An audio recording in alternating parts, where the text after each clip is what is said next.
Теңіз бар кезде, ел үйісіп отырған кезде, қайықтағының жаны бір дегендей, бір-бірімізді ұруға бөлмей, бір атаның баласындай бірге өмір кештік.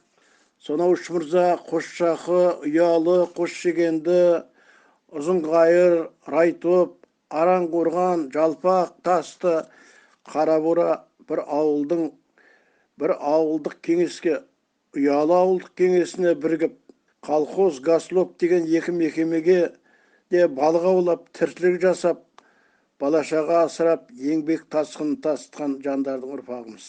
Барлық ауылдың әрқайсысында 50-60 үй, балық аулау пункті, бастауыш мектеп, дүкен, ал Ұялыда 8 жылдық мектеп, аурухана, пошта, тұтынушылар одағы, әр ұлттың өкілдері тату-тәтті өмір сүрді. Мәдениет ошағында түрлі мекемелердің әр мекеме сайын, мереке сайын үлкен концерті болатын еді. Соның бәрі жүрегімізде, көкірегімізде сайрап тұр. Қазіргі солардың ұрпақтарының есімдерін көріп, естіп отырып, олардың әкелері, аталарын еске түсіремін. 2007 жылдары Арал ауданының өткені мен бүгіндігі жетістігі туралы жазылған кітаптан Ұялы туралы, нөмірі 14-ші ауылдық кеңес туралы бірде-бір еңбек жазылмағаны мені қатты қынжылтқан. Ішшегі ұрпақ алдында Ұялы топырағының ұмытылмай бара жатырғанына өкінетініміз. Бірақ сол өкінішті, сол кемшілікті 2008 жылы Бекқали Бекбауылов бауырымыздың бұл жерде Ұялы деген елді мекен болған. 1973 жылы Тараған деген Ақтаудың үлкен ақтасына апарып қойып, көп түйткілді шешіп жіберді. Көп ұзамай туған жерге қарай ұрпақтар шеруі басталды. Біздер 15 азамат 2008 жылы желтоқсанда, 2018 жылы екінші мәрте барып қайттық. Сонда алдымызға Ұялыдан кеткенімізге 47 жыл, артымызға 42 жыл болған екен. Мауқымызды басып, балық заводының, мектеп үйінің, мекемелердің тұрған үйіміздің орнын көріп қайттық.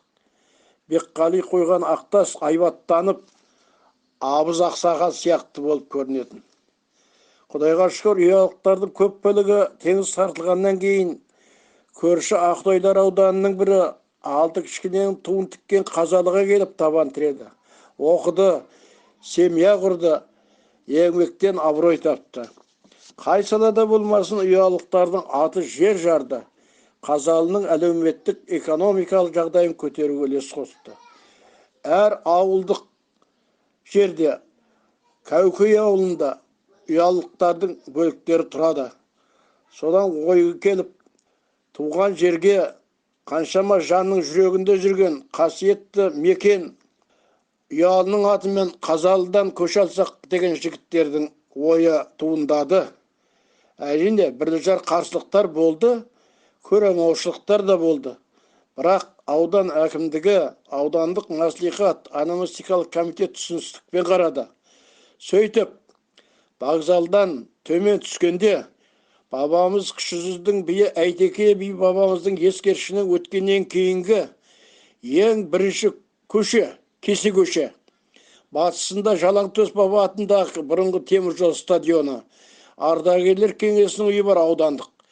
Шығысында бұрынғы теміржолшылар клубы, қазіргі оқушылар үйі.